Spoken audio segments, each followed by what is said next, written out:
এটাই হচ্ছে সেই ফাঁসি মঞ্চ। এইখানে কিন্তু জোড়া ফাঁসিও দেওয়া হতো। আইন অমান্য আন্দোলনের সময় যেসব জিনিস ব্যবহার করা হয়েছে, ধরো বন্দুক, বোম, এখানেই বসে থাকতেন জওহরলাল নেহরু। আমার সামনেই দেখতে পাচ্ছ আলিপুর মিউজিয়াম। ওই কক্ষতে কিন্তু নেতাজি সুভাষচন্দ্র বসু ছিল, আমরা সেই জায়গাতেই আছি। কিন্তু জেলে বসেই কিন্তু এই দীনেশ গুপ্ত প্রায় 92টি চিঠি লিখেছিলেন। এখনকার সময় আমরা এখান থেকে ফ্রিলি ঘুরে বেড়াচ্ছি, তখনকার সময় যদি আমরা যাই পুরোপুরি ভয়তে গা শিউরে উঠবে। এখানে যতগুলো বিল্ডিং আছে সবই কিন্তু ব্রিটিশদের তৈরি। তিনজন বসে আছে, একজন মাথা মানে চুলকাচ্ছে, পাশেই আছে এই যে পোস্টমর্টম রুম। এরা যাতে কোনোভাবেই আর বেঁচে না থাকে সেই জন্য হাতের শিরা ও পায়ের শিরা কেটে দেওয়া হতো। এই যে ওপরে এসেই এমন কক্ষ দেখতে পারবে, দেখো যে সুভাষচন্দ্র বসুর কক্ষ। 1931 সালে এনাকে মৃত্যুদণ্ড দেওয়া হয়। তো এখানেই আছে কফি হাউস, তার সামনে থেকে এইদিকেই হচ্ছে টিকিট কাউন্টার। হ্যালো বন্ধুরা, কেমন আছো সবাই? আশা করি সবাই ভালো আছো, সুস্থ আছো। আরও একটা নতুন ভিডিওতে সবাইকে স্বাগতম জানাই। এখন সময় 1:30 মতন। আজকের ভিডিওটা কোন টপিকে হতে চলেছে সেটা তো তোমরা টাইটেল আর থাম্বনেল দেখে বুঝেই গেছো। আজকে তোমাদের দেখাতে চলেছি কলকাতায় এমন একটা ঐতিহাসিক স্থান যেখান জুড়ে রয়েছে বহু স্বাধীনতা সংগ্রামের গল্প। মৃত্যুদণ্ড থেকে শুরু করে ব্রিটিশদের অকথ্যনীয় নির্যাতনের সাক্ষী হচ্ছে এই আলিপুর মিউজিয়াম। হ্যাঁ, তোমরা ঠিকই বুঝেছো, আজকে আমি এসেছি আলিপুর মিউজিয়ামে। আমার সামনেই দেখতে পাচ্ছ আলিপুর মিউজিয়াম। তোমরা যদি এই আলিপুর মিউজিয়ামে আসতে চাও তাহলে শিয়ালদার থেকে যে কোনো বাস করে আসবে হাজরা মোড়ে। হাজরা মোড়ের থেকে তোমরা চাইলে হেঁটেও আসতে পারো এই আলিপুর মিউজিয়ামের সামনে। এছাড়া অটোতে করেও আসতে পারো এই আলিপুর মিউজিয়ামের সামনে। অটোতে করে ভাড়া হচ্ছে 10 টাকা করে। সময় লাগে এখানে আসতে 3 থেকে 4 মিনিট। আর যদি তোমরা হেঁটে আসো তাহলে সময় লাগবে 10 মিনিট মতন। এখন সময় 1:32। এখন যাবো আলিপুর মিউজিয়ামের ভেতরে। তো চলো বন্ধুরা, এখন যাওয়া যাক এই আলিপুর মিউজিয়ামের ভেতরে। দেখো কত উঁচু পাঁচিল দেয়া। এটা কিন্তু বর্তমানে 1 থেকে 1.5 বছর আগেই মিউজিয়ামে পরিণত হয়েছে। আর এখানের ক্যাদিদের পাঠানো হয়েছে অন্য সব জেলে। তো এখানেই আছে কফি হাউস, তার সামনে থেকে এইদিকেই হচ্ছে টিকিট কাউন্টার। লেখা আছে এখানে টিকিট কাউন্টার। একদম ভেতরে প্রবেশ করেই বাঁদিকে দেখতে পারবে টিকিট কাউন্টার। আর এখানে তোমাদের টিকিট দেখিয়ে ভেতরে আসতে হবে। এই যে হচ্ছে ভেতরকার পরিবেশ। আমরা টিকিট নিয়ে নিয়েছি, পার পার্সন 30 টাকা করে হচ্ছে টিকিট। আর এই যেই হচ্ছে সেই আলিপুর মিউজিয়াম। দেখো এটা হচ্ছে একদম ফ্রন্ট সাইড, যেখান থেকে টিকিট নিয়ে তোমরা ভেতরে আসবে। এই যে হচ্ছে টিকিট, অর্ধেক অংশ আমাদের দেওয়া হয়েছে। ভেতরে এসেই সামনের দিকে আসলেই দেখতে পারবে এই যে একটা ম্যাপ। এই ম্যাপটা দেখেই তোমরা সব জায়গা সম্পর্কে কোন জায়গায় কি আছে সেটা দেখে বুঝতে পারবে। বেশ সুন্দর কিন্তু মিউজিয়ামটা, চারিদিকেই ফুল এইসব দিয়ে সাজানো আছে। ভেতরে গান বাজানো হয় স্বাধীনতা সংগ্রামীদের উদ্দেশ্যে। এটা কিন্তু আগে জেল ছিল, যেখানে ভারতের বহুত স্বাধীনতা সংগ্রামীদের রাখা হয়েছিল। আর বর্তমানে হালে 1 থেকে 1.5 বছর আগে এটা মিউজিয়ামে পরিণত করা হয়েছে। দেখো পুরো মিউজিয়ামটা দারুণ লাগছে কিন্তু দেখতে। তো এখানে কিন্তু অনেক সব কথা লেখা আছে। এছাড়া একদম টিকিট কাউন্টারের ওপরেও কিন্তু রেস্টুরেন্ট আছে, যেখানে তোমরা চাইলে খাবার খেতে পারো। তোমরা চাইলে কিন্তু জলের বোতল এইসব ভেতরে আনতে পারো, কিন্তু ব্যাগ তোমাদের একদম টিকিট কাউন্টারের কাছেই জমা রেখে তারপরে আসতে হবে ভেতরে। এখানে সব কিছু নাম দেওয়া আছে, ফাঁসি মঞ্চ, ওয়াচ টাওয়ার, সব কিছুর নাম ওইখানে দেওয়া আছে। এই যেই হচ্ছে সেই ব্রিটিশদের তৈরি জেলখানা, যেখানে রাখা হয়েছিল আমাদের ভারতবর্ষের স্বাধীনতা সংগ্রামীদের। বহুকাল বহুদিন তারা এই জেলে ছিলেন। এই সব জায়গা আসলে এই যে স্টেট নং 6 নম্বর, আর এই যে হচ্ছে সব জায়গার নাম। দেখো ফাঁসি মঞ্চ আছে, নেহেরু কক্ষ, এই যে অ্যারো চিহ্ন করা আছে, তোমরা এটা দেখে বুঝতে পারবে কি কোন সাইডে কি কি আছে। ফাঁসি মঞ্চ আছে, নেহেরু কক্ষ আছে, নেতাজি কক্ষ আছে, চিত্তরঞ্জন দাস কক্ষ আছে, আর বিধানচন্দ্র রায় কক্ষ আছে। এমন সব নাম দেওয়া আছে। এই দিকেই গেলে আমরা পাবো সব এই কক্ষগুলো। এই কক্ষেই কিন্তু এনাদের রাখা হয়েছিল, সেটাই অ্যারো দিয়ে বোঝানো হয়েছে কি এই দিকে আছে এই সব কক্ষ। এই দিকেই আছে এই যে হচ্ছে ফাঁসি মঞ্চ, এমন দেখো ছবি দেওয়া আছে। ভেতরেই হচ্ছে ফাঁসি মঞ্চ। ফাঁসি মঞ্চ হাত দেওয়া বারণ আছে। এদিকে ফাঁসির একটা বড় এটা প্লাস্টারের সাহায্যে বানানো হয়েছে। দেখো পরিষ্কার করে এই জায়গাগুলো রাখা হয়েছে। এইদিকে আছে এই যে সব কক্ষ। তোমরা এই কক্ষগুলোর ভেতরেও যেতে পারো, ভেতরে গিয়ে ফটো তুলে আবার বেরিয়ে আসতে পারো। দেখো এইসব কক্ষের ভেতরে চাইলে আমরা যেতে পারি। ভেতরটা গিয়ে তোমাদের আমি দেখাচ্ছি। এই হচ্ছে কক্ষ, এইখানেই তাদের আটকে রাখা হতো এবং এইখানে তারা চাইলে বসে থাকতো, শুয়ে থাকতো, যেটাই করতো এই একটা প্লাস্টারের ওপর। এদিকে কিন্তু এমন জেলের মতন ভালোই কয়টা কক্ষ আছে।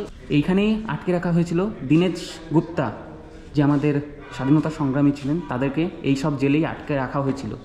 এই যে দীনেশ গুপ্ত, এনাকেই কিন্তু ফাঁসি মানে মৃত্যুদণ্ড দেওয়া হয়েছিল। এইখানেই সম্পূর্ণ তোমরা তথ্য পেয়ে যাবে। এনাকে কিন্তু 1911 সালে এই কারাগারে রাখা হয়। এছাড়া 1931 সালে এনাকে মৃত্যুদণ্ড দেওয়া হয়। জেলে বসেই কিন্তু এই দীনেশ গুপ্ত তাদের আত্মীয়দের প্রায় 92টি চিঠি লিখেছিলেন। এইখানেই লেখা আছে, পুরো সম্পূর্ণ তোমরা ডিটেলস খুব ভালোভাবে এখানে পেয়ে যাবে। এসে একটু পড়ে নেবে, তাহলেই সব ডিটেলস তোমরা পেয়ে যাবে। এই পাশে আরও একটা কক্ষ আছে, দেখো সব কিন্তু ছোট ছোট, একদমই কর্নারটাই শুধুমাত্র একটু বড়। এটাই হচ্ছে সেই ফাঁসি মঞ্চ। এখানে কিন্তু জোড়া ফাঁসিও দেওয়া হতো। ফাঁসিটা কিন্তু 30 মিনিট পর্যন্ত এই দড়িতে যাদের ফাঁসি দেওয়া হতো তাদেরকে ঝুলিয়ে রাখা হতো। আর যখন তারা মারা যেত তখন কিন্তু এই জায়গা থেকে তাদেরকে বের করা হতো। বের করার পরে এই সাইডেই আছে পোস্টমর্টম রুম। এইখানেই সবাইকে পোস্টমর্টম করা হতো। এই যেই হচ্ছে সেই পোস্টমর্টম রুম। 30 মিনিট ধরে ফাঁসির দড়িতে ঝুলিয়ে রাখার পরেও তারা যাতে কোনোভাবেই আর বেঁচে না থাকে সেই জন্য হাতের শিরা এছাড়া পায়ের শিরা কেটে দেওয়া হতো আর এই বেডে রাখা হতো। দেখো এইখানেই পোস্টমর্টম করে প্রমাণ করা হতো তারা মারা গেছে না এখনও জীবিত আছে। আর এই যে যেই নালাটা দেখছো এখান থেকেই কিন্তু তাদের শরীর থেকে যত সব রক্তবাহিত হতো সেই রক্ত সব এখান থেকেই পাস করতো। কত স্বাধীনতা সংগ্রামী এইখানে এসে নিজের প্রাণ বলিদান করেছেন। আর এই দেখো এখন কিন্তু এটা কাঁচ দিয়ে ঘেরা হয়েছে, আগে এটা খালি ছিল। এখান থেকেই যে ভেতরে লাশ ফেলা হতো সেইগুলোকেই এখান থেকে বের করা হতো। আর এইদিকে আছে অনেক সব তথ্য।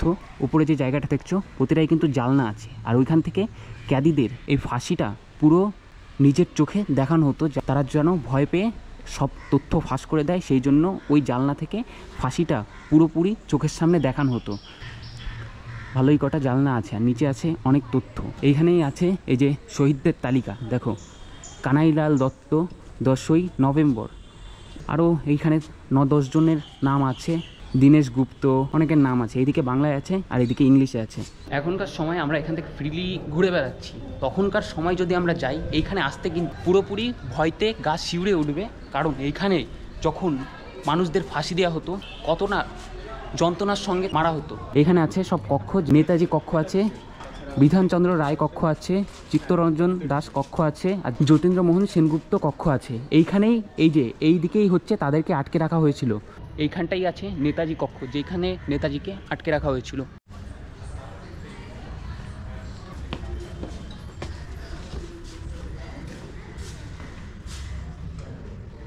অনেকগুলো কক্ষ কিন্তু এখানে আছে, 4 থেকে 5টা কক্ষ আছে, কিন্তু কোনো ডিটেলস দেওয়া নেই। এখানে হচ্ছে একটা স্ক্যানার, এটা স্ক্যান করলে কিন্তু সব তথ্যই তোমরা পেয়ে যাবে। আমি একটা স্ক্যান করে দেখাচ্ছি, যে এইভাবে স্ক্যান করবে, ক্লিক করবে আর এমন একটা অডিও তোমাদের কাছে চলে আসবে, যেটা প্লে করলে ডক্টর বিধানচন্দ্র রায় কক্ষ, পশ্চিমবঙ্গের দ্বিতীয় মুখ্যমন্ত্রী ডক্টর বিধানচন্দ্র রায় এই ভবনের একতলায় 4 নম্বর কক্ষে 1930 সালের 5ই সেপ্টেম্বর থেকে 1931 সালের 1 জানুয়ারি পর্যন্ত বন্দী ছিলেন। ওপরে কিন্তু আরও কক্ষ আছে, নেতাজি কক্ষ, সেই সবের সামনেও তোমরা এমন স্ক্যানার পেয়ে যাবে, যেটা স্ক্যান করলেই তোমরা সেই কক্ষ সম্পর্কে সব ইনফরমেশনই পাবে। এই যে এখান থেকে নেমে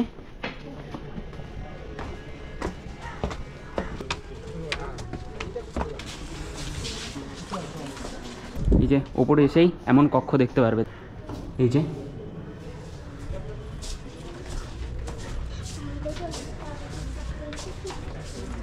এদিকে আছে এই যে সুভাষচন্দ্র বসুর কক্ষ, এদিকে আছে নেতাজি কক্ষ, এখানে সব ডেট এইসব দেওয়া আছে। আর এইদিকে একটা আছে কিউআর কোড, এটা তোমরা গুগলে গিয়ে সরাসরি স্ক্যান করবে আর এই নেতাজি কক্ষ সম্পর্কে যত সব ইনফরমেশান আছে সেই সব তোমরা পেয়ে যাবে। একটা আমি স্ক্যান করে দেখাচ্ছি, এ দেখো এটা গুগলে আসবে, স্ক্যান করবে, ক্লিক করবে, এমন একটা অডিও চলে আসবে, সেটাই শোনাচ্ছি।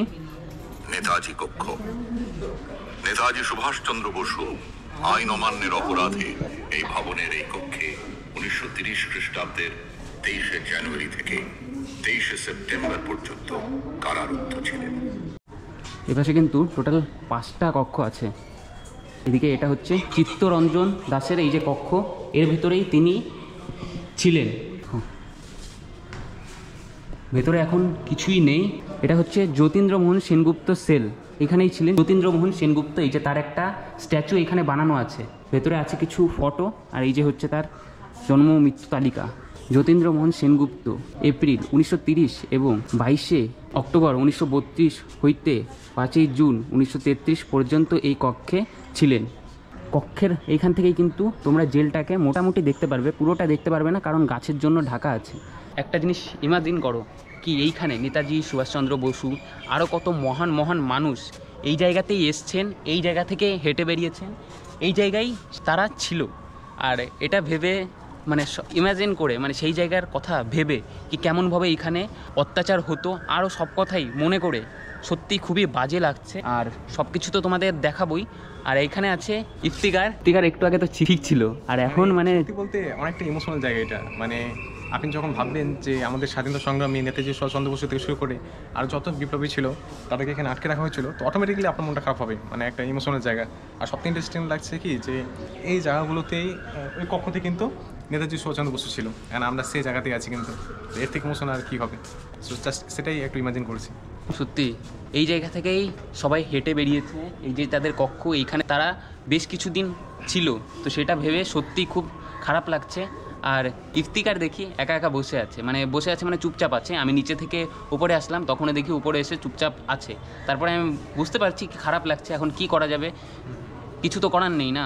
তো এখন এখান থেকে আর যেসব জায়গা আছে সেই সব জায়গা তোমাদের দেখাই। কোনোদিন যদি সময় হয় তাহলে এসে অবশ্যই এইসব জায়গায় একটু ঘুরে যেও, কারণ এইখানে আমাদের দেশের বহুত স্বাধীনতা সংগ্রামীরা যারা ছিল তারা এখানে এসে তাদের প্রাণ বলিদান দিয়েছেন, এছাড়া আরও অনেক কিছু। তো সব কিছুই আজকে দেখাবো। আমার চ্যানেলে তো ভিডিও আসবেই, এছাড়া হ্যাঁ এমডি ইফতিকার, তো যারা ওর ভিডিও দেখছেন অবশ্যই আমার ভিডিও যাবেন, লাইক সাবস্ক্রাইব কিন্তু আমার চ্যানেলটা করবেন এমডি ইফতিকার। তোমরা গিয়ে চ্যানেলটা সাবস্ক্রাইব করে দিও আর ভিডিওগুলো দেখে নিও, ভালো কিন্তু ভিডিও করে, সব ইনফরমেশানই সেইখানে তোমরা পাবে। আমার ভিডিওতে না পেলে এর ভিডিওতে পাবে, এর ভিডিওতে না পেলে আবার আমার ভিডিওতে পাবে। তো চলো এখন আর যেসব জায়গা আছে সেটাই তোমাদের ঘুরিয়ে দেখাবো। এখন কিন্তু যত সময় যাচ্ছে ভিড় আস্তে আস্তে বাড়ছে, একটু আগে কোনো লোক ছিল না, এখন কিন্তু মোটামুটি করে লোক বাড়ছে। তো ইফতিকার চলো, আর মন খারাপ করে লাভ নেই, ঠিক আছে কিছু করার। নেক্সট স্পট দেখি। অনেক কিন্তু খাড়া সিঁড়ি দেখো,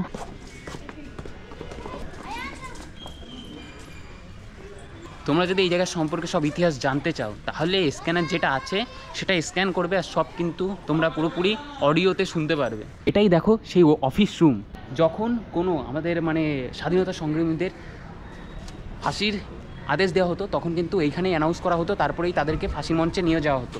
এখন এইখান থেকে চলে যাব পরের স্পটে।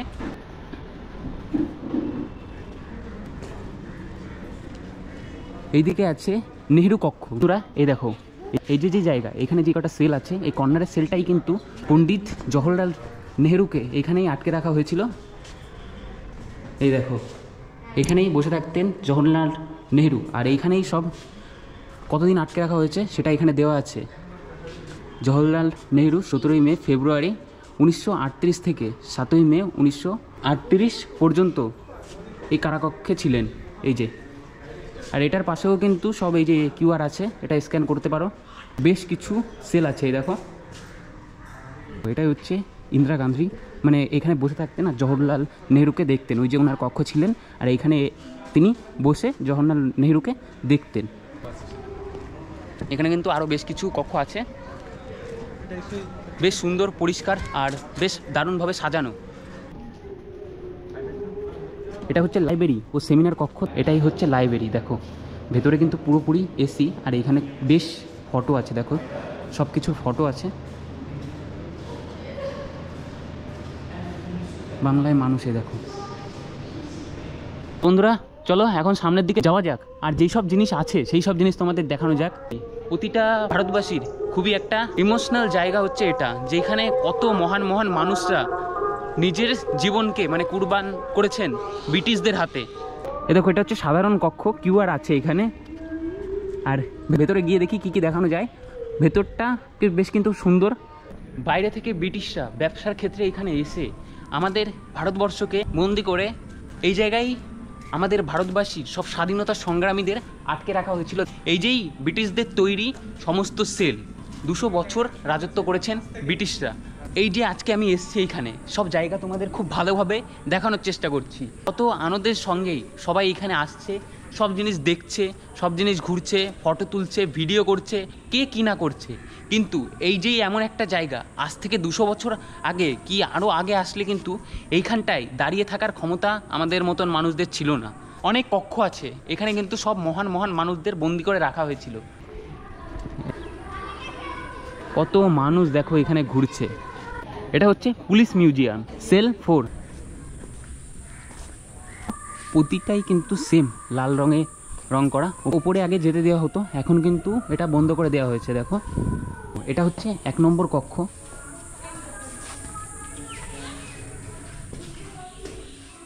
ভেতরে অনেক সব তথ্য আছে, বোম আছে, এই যে এদিকেও সব বোম রাখা আছে। তামার বোমার খোল, এটা হচ্ছে বোমার খোল। দেখো সব বোমা কিন্তু এখানে রাখা হয়েছে। আমি প্রতিটা ঘরের ইনফরমেশন দিচ্ছি না, আমি শুধু দেখাচ্ছি রুমগুলো। তোমরা চাইলে এখানে এসে সব কিছু লেখাই আছে, পড়ে নেবে, তাহলেই সবটা জানতে পারবে। যাচ্ছে এখন। দেখো বন্দুক আছে, তরোয়াল আছে। দেখো ছোট্ট ছোট্ট, এটা হচ্ছে বন্দুকের গুলি, যে হচ্ছে সব বন্দুক রাখা আছে। ইনফরমেশন তো এখানে বাংলা ইংলিশ দুটোতেই লেখা আছে। একেবারে চলে আসলাম 7 নম্বর সেলে। এই দেখো এখানে কি আছে, এখানে আছে ছোট ছোট এই যে চাকু আছে, এসব কিন্তু বন্দুকের গুলি। দেখো এই যে হচ্ছে বন্দুক, চাকু, আর এই দেখো বন্দুক, বিভিন্ন বন্দুকের এই যে গুলি আছে। দেখো ছোট বড়, এদিকেও এই যে বন্দুক আছে, গুলি আছে, শাটার যাকে বলে সেটা আছে, তরোয়াল, বন্দুক, চাকু। এখন আমি আছি পুলিশ সেলের ভিতরে। আর দেখো এখানে সব জিনিস কিন্তু রাখা হয়েছে। যেমন ধরো আইন অমান্য আন্দোলনের সময় যেসব জিনিস ব্যবহার করা হয়েছে, ধরো বন্দুক, বোম, তরোয়াল, আর যেসব যুদ্ধের জিনিস কিন্তু সব এই জায়গায় রাখা হয়েছে। যেমন দেখো এখানে কিন্তু বন্দুক আছে, এই সাইডে আরও একটা বন্দুক আছে, আরও বিভিন্ন সেলে তরোয়াল আছে, বন্দুক আছে, বোম আছে। যেমন এই সাইডটাই আছে এই যে অ্যালুমিনিয়ামের বোম। দেখো বোমগুলো কিন্তু পুরো নাটের মতো মনে হচ্ছে। আর এই জায়গা সম্পর্কে যদি কোনো কিছু জানতে চাও, তাহলে কিন্তু এই জায়গায় দেখো পুরো সেলেই দেখো বাংলা ইংলিশে দুটো টপিকেই তোমরা এখানে সব তথ্য পেয়ে যাবে, যেটা তোমরা খুব সহজেই পড়তে পারো। এখানে অবশ্যই আমি বলবো একবার আসো, একবার এসে ঘুরে যাও। কারণ ভারতবাসী যত আছে সবারই খুব একটা ইমোশনের জায়গা হচ্ছে এটা। কারণ আমাদের দেশের যে স্বাধীনতা সংগ্রামীরা ছিল, তারা কিন্তু এখানে হাসি মুখে ব্রিটিশদের হাতে নিজের প্রাণ প্রত্যাখ্যান করেছেন আর আমাদের স্বাধীনতা এনে দিয়েছেন। যেই কারণেই আমরা আজকে এমন স্বাধীনভাবে ঘুরে বেড়াচ্ছি। 2 থেকে 3 বছর হলো এটা মিউজিয়ামে পরিণত হয়েছে। আর এখানে যে ক্যাদিগুলো ছিল 3 থেকে 3 বছরের আগে যেসব ক্যাদিগুলো ছিল, সেই সব ক্যাদিকে পাঠানো হয়েছে বারুইপুর জেলে পাঠানো হয়েছে। আর এটাকে মিউজিয়াম বানিয়ে দেওয়া হয়েছে, যেটা আমরা এখন খুব সহজেই দেখতে পাচ্ছি। বেরিয়ে যাব। এখানে কিন্তু এই দেখো একটা বোমা আছে, ডু নট টাচ, এটা মানে টাচ করতে বারণ করছে। মিউজিয়ামটা কিন্তু দারুণ সুন্দরভাবে সাজিয়েছে। এইদিকেও ওই সামনে পর্যন্ত আরও সব সেল আছে। এই দেখো এখানে কি আছে, প্রদর্শনীয় কক্ষ। এখানেই এখন একটু জল খেয়ে নেব।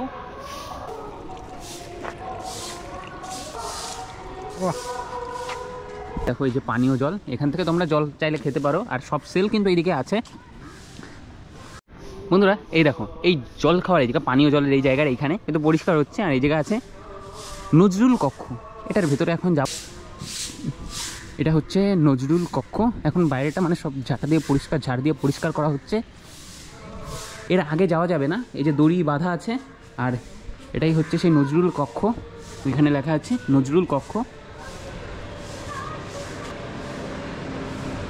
এটাই হচ্ছে সেই নজরুল কক্ষ। দেখো কি দারুণভাবে। এই যে হচ্ছে কাজী নজরুল ইসলামের একটা মূর্তি আছে, হাত দেওয়া বারণ আছে। দেখো উপরে যে ফুল রাখা আছে, আর মনে হচ্ছে এখন ইনি কিন্তু বসে বসে গল্প লিখছেন। এই সাইডে আছে বিভিন্ন ধরনের ফটো, আর এইখানে আছে এনারই লেখা এই যে সব বই। দেখো এইখানেও আরও সব বই রাখা আছে, আর এই জায়গা আছে আরও সব ফটো। বেশ এসে কিন্তু দারুণ লাগলো। পুরোপুরি এসি রুমটা, মনে হচ্ছে কাজী নজরুল ইসলাম ইনি এখন সরাসরি সত্যিই এখানে বসে আছেন। বেশ দারুণ লাগলো জায়গাটা। আর জেলটা তো তোমাদের অনেক ভালোভাবেই দেখিয়ে দিলাম। আরও এখানে বেশ কিছু সাইড আছে, যেই সব সাইড এখন আমি তোমাদের দেখাবো। সব জায়গায় আছে সিকিউরিটি, কোনো রকম সমস্যা হলে তোমরা বলতে পারো, সব সমস্যার সমাধানই তারা করে দেবেন। বন্ধুরা এইদিকে আছে ঐতিহাসিক কারাকক্ষ, এখানে বেশ কিছু কথা লেখা আছে বাংলা ও হিন্দিতে। আর এই যে হচ্ছে সেই ঐতিহাসিক কারাগার। সব এখানে যতগুলো বিল্ডিং আছে সবই কিন্তু ব্রিটিশদের তৈরি। এখানে আসলেই দেখতে পারবে ব্রিটিশরা কিভাবে ভারতীয় মানে যারা স্বাধীনতা সংগ্রামী আছে তাদেরকে কিভাবে অত্যাচার করতো, সেটাই এইখানে তুলে ধরা হয়েছে মূর্তির সাহায্যে। এই দেখো এই যেই হচ্ছে জায়গা, এখানে স্ক্যানার আছে, এখানে তোমরা স্ক্যান করলে আরও যাবতীয় সম্পর্কে তথ্য জানতে পারবে। এই দেখো এই যে একটা ব্রিটিশ লোক, দেখো টাচ করতে বারণ করা হচ্ছে, যে দাড়ি চুল দাড়ি কাটা হচ্ছে হয়তো, এমন স্ট্যাচু আছে। পুরোপুরি সত্যি মনে হচ্ছে আসল, আমার মনে হচ্ছে এক্ষুনি নড়ে উঠবেন এরকম মনে হচ্ছে। দেখো এই পাশে বসে আছে ইনি, আমার এতটা আসল মনে হচ্ছে, এইভাবে হাত দিয়েছি তো ইনি মনে হচ্ছে আঙুল হয়তো ধরে বসবেন এমন মনে হচ্ছে। এখানে কিন্তু আরও লোক বসে আছে। দেখো কীভাবে এই যে চাবুক দিয়ে মারা হচ্ছে আমাদের দেশের সব মানুষদের। দেখো চাবুক দিয়ে কীভাবে মারছে, গা থেকে রক্ত ঝরে ঝরে পড়ছে, তাও কাটা আলা এক একটা। এই যে পেরেক আছে সব, এই যে পেরেক দিয়ে মারা হচ্ছে। দেখো এই জায়গায় আসলেই তোমরা বুঝতে পারবে আমাদের দেশের যে নাগরিকরা ছিল তাদেরকে কিভাবে অত্যাচার করা হয়েছে, কতটা বাজে অবস্থায় রাখা হয়েছে আমাদের দেশের সমস্ত মানুষদের। বন্ধুরা এই যে জায়গাটা, এই দেখো 3 জন বসে আছে, একজন মাথা মানে চুলকাচ্ছে, আর এই যে হাঁড়িটা আছে এর নিচেই আছে একটা মাইক। এনারা মানে চা হয়ে গেছে কিনা সেটা বলা হচ্ছে। 3 জন মিলে আছে এখানে সব। এই যে হচ্ছে এনাদের বেড, দেখো কি দারুণ।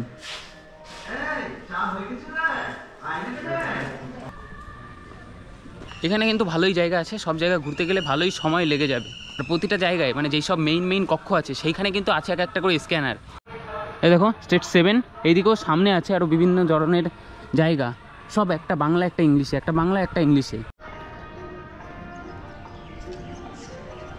বন্ধুরা এই যে জায়গাটা আছে এইখানেই কিন্তু লাইটিং সাউন্ড শোটা হয়।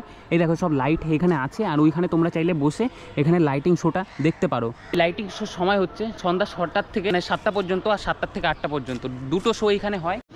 বন্ধুরা এই দেখো এইখানে কিন্তু সমস্ত স্বাধীনতা সংগ্রামী যে মহিলারা ছিল তাদের এই যে ফটো দেওয়া আছে। আর এই দেখো এখানে কিন্তু বাংলায় খুব ভালোভাবে লেখা আছে, তোমরা চাইলে স্ক্রিন পজ করে দেখে নিতে পারো। বাংলা ইংলিশে দুটোতেই লেখা থাকবে। এই যে হচ্ছে সব স্বাধীনতা সংগ্রামীদের সব নাম, প্রীতিলতা ওয়াদ্দেকার, তারপরে কল্পনা দত্ত, মাতঙ্গিনী হাজরা, সরলা দেবী চৌধুরানী, এমন কিন্তু এখানে অনেকে আছে। আমাদের এই ভারত স্বাধীনতার পিছনে কিন্তু মহিলাদেরও অনেক অবদান আছে, সেই সব নামইও এখানে তোমরা দেখতে পারবে। সব টাইমে কিন্তু এইখানে পরিষ্কার করা হয় জায়গাগুলো, বেশিরভাগ টাইমে কিন্তু এইখানে পরিষ্কার করা হয়, বেশ সুন্দরভাবে রাখা হয়। ফুড জোন আছে এই সাইডে, এই সাইডেও আছে ফুড জোন। এখন চলে এসেছি পুরো আলিপুর মিউজিয়ামের একদম সামনের অংশে। এখন এখান থেকে বেরিয়ে যাব। আজকের এই ভিডিওতে সবটাই তো তোমাদের দেখালাম। যদি কোনো কিছু বুঝতে না পারো তাহলে অবশ্যই কমেন্ট করে জানিও, আমি অবশ্যই রিপ্লাই দেবো। তো আজকের এই ভিডিওটা আমি এখানেই শেষ করছি। সবাই ভালো থেকো, সুস্থ থেকো, সাবধানে থেকো, টাটা।